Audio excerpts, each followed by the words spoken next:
Ini talfik definisinya ya.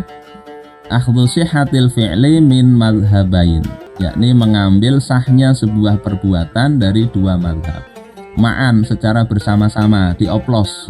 Ba'dal hukmi bibutlanihi ala kulli wahidin minhuma bimufradihi. Setelah menghukumi bahwasanya perbuatan itu batil kalau dihukumi dengan mazhab itu secara sendiri-sendiri. Misalnya Y dan Z menikah, laki-laki dan perempuan. Kemudian mereka tidak menggunakan wali karena mengikut mazhab Hanafi. Karena dalam mazhab Hanafi wali itu bukan rukun nikah, tapi wali itu syarat jawaz dan syarat nafal. Maknanya apa? Bahwasanya kalau walinya sudah mengizinkan, walinya nggak ikut menghadiri nikah, nggak ikut menikahkan, nggak apa-apa. Atau kemudian ketika sudah menikah, kemudian minta izin wali, walinya oke, berarti pernikahan yang tadi nggak minta izin itu juga sudah sah menurut mazhab Hanafi. Jadi bukan berarti nggak ada peran sama sekali ya. Wali itu dalam mazhab Hanafi tetap menentukan keberlangsungan akad itu. Nah terus ternyata dia juga nggak menghadirkan dua saksi.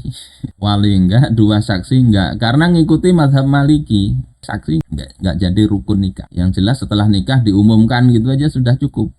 Dipakai dua-duanya. Jadi dia nikahnya berduaan saja, nggak pakai saksi, nggak pakai wali. Ini gimana hukumnya? Ya, pernikahan ini kalau kita hukumi pakai mazhab Hanafi, dia nggak sah. Karena Hanafi itu memang betul ya, dia nggak menjadikan wali sebagai rukun, tapi dia harus ada saksi itu nggak dipenuhi. Kalau dilihat dari mazhab Maliki juga nggak sah, ya, karena nggak ada wali.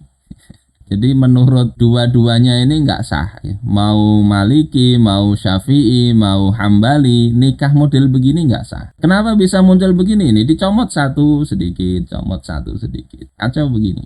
Nah ini talfik yang para ulama sepakat itu tidak boleh. Nah nanti ada talfik model lain itu ada 8 qaul ya, bisa dibaca di kitab-kitab fikih kayak Al-Fiqhul Islami wa Adillatuh misalnya. Jadi banyak qaul, tapi ini yang saya beri contoh yang nggak sah, campur aduk begitu. Tetapi ketika yang dicampur itu sebetulnya bukan level begini, misalnya kayak kunut ya, nanti giliran di sana kunut, di sini enggak, maka itu tidak termasuk kategori talfik ya, karena kunut itu hukumnya sunnah. Dalam mazhab Syafi'i misalnya, dalam mazhab Imam Ahmad juga tidak membatalkan sholat ya, sehingga kalau dilakukan atau tidak itu bukan berarti mencampur aduk hukum ya, tapi sekedar menjalankan sebuah aktivitas yang boleh dijalankan, boleh juga tidak. Jadi itu bukan talfik ya.